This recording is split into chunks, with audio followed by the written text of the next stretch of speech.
বাজারে গেলেন, বাজার থেকে দেখুন ইলিশ মাছ নিয়ে এসছে। এর আগেও রোববারও ইলিশ মাছ এনেছেন, আজকেও ইলিশ মাছ নিয়ে এসছে। অথচ উনি মাছ খান না, উনি মাছ খান না, আমার জন্য মাছ এনেছে। আমি একা মানুষ, আমার মেয়েও কম মাছ খায়, একা মানুষের জন্য এত মাছ খাওয়া যায়? মাছের মাথা এনেছে, দেখুন মাছের মাথা।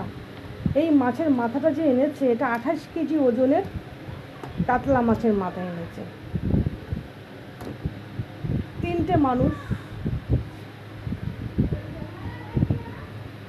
এভাবে এনে রাখলে তো নষ্ট হয়ে যায়। তবে আজকে উনি নিজেই বললেন, দেখো কত বড় চিংড়ি মাছ এনেছি, একটা ব্লগ করো।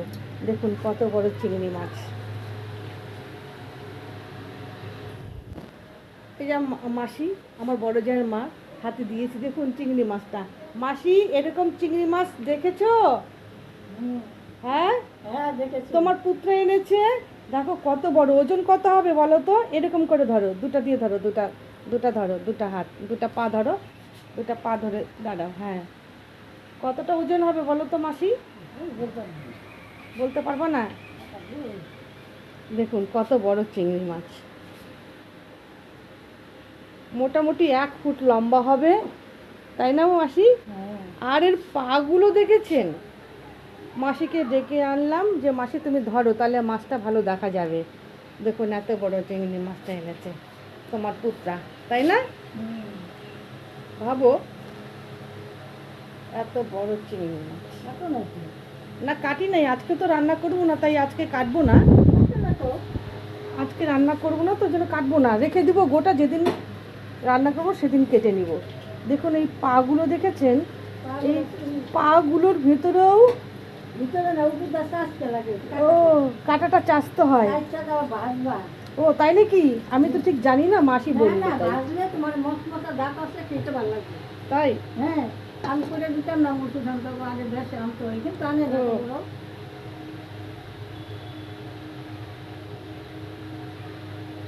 হ্যাঁ, চাষতে লাগবে, তাও দিয়া সুন্দর করে চাষলে তোমার কি লাভ। একটা চিংড়ি মাছের ছবিও তুলে নিচ্ছি।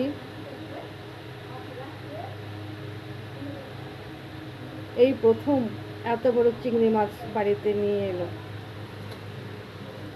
এটা ভিডিও করার লোভ আমি সামলাতে পারলাম না, যদিও আজকে ছুটি ছিল বলে একটু দেরি করে ঘুম থেকে উঠেছি,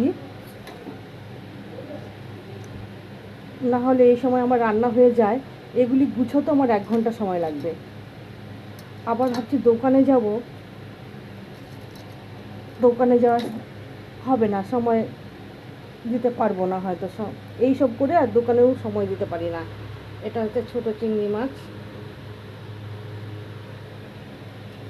এই চিংড়ি মাছটা সত্যি বারবার দেখতে ইচ্ছে করছে। তবে চিংড়ি মাছ খাওয়ার একটা প্রবলেম হচ্ছে, চিংড়ি মাছ বেশি খেতে পারি না, চিংড়ি মাছ খেলে অ্যালার্জি হয়ে যায়। দেখুন আর কি মাছ এনেছে আজকে, এখনই নিয়ে এলো ইলিশ মাছ, মাছের মাথা, চিংড়ি মাছ, আর দেখুন এটা গোলসা ট্যাংরা মাছ।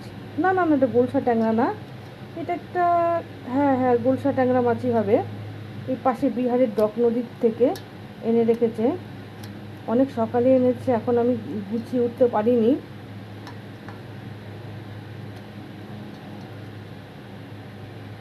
দেখুন এতগুলি মাছ নিয়ে এসেছে। এটা ট্যাংরা মাছ না, বুঝতে পারছি না। পাশের দেখুন এখানে একটা, মাসি দেখো তো এগুলি কি মাছ হবে? এগুলি ও এগুলো ছোট আর ট্যাংরা হবে, আর এই আর মাছ, ছোট আর মাছ। ওটা ছোট আর মাছ। হ্যাঁ হ্যাঁ, গুজিয়া। ও গুজিয়ার। যাই হোক, আর দেখুন আজকে আমি রান্না করব, বের করে রেখেছি। এটা হচ্ছে কাচকি মাছ, এটা গত রোববারে এনে রেখেছে। এই কাচকি মাছ আমি ভাবছি কিছুদিন থেকে, কারণ আমার বর আমার মেয়ে ছোটো মাছ খেতে খুব পছন্দ করে, সেই হিসাবে এই কাচকি মাছ দিয়ে আমি ঝোল খেলাম ডাটা দিয়ে। আর আজকে আমি সেই সমস্ত সবজি আর পেঁয়াজ সম্বরা দিয়ে এটা দিয়ে ওই কাচকে মাছ ভেজে ওর মধ্যে দিয়ে করবো, আর করবো ইলিশ মাছ ভাজা, আর ডাল করেছি মুসুর ডাল সেদ্ধ, আর দেখুন ওই যে টক দই করেছিলাম, টক দইটা ঘোল বানিয়ে রেখেছি, প্রচণ্ড গরম পড়েছে, দোকানে পাঠিয়ে দেবো। লেবু, ওখানে লেবুর রসটা দিয়ে নেবো, সমস্ত তরি চিনি লবণ দিয়েছি টক দই করে। তো দেখুন, আর এই যে কচু শাক কেটে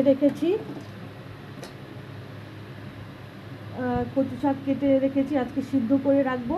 এই কচু শাক, ইলিশ মাছের মাথা দিয়ে কচু শাক করবো, খুব টেস্টি হবে।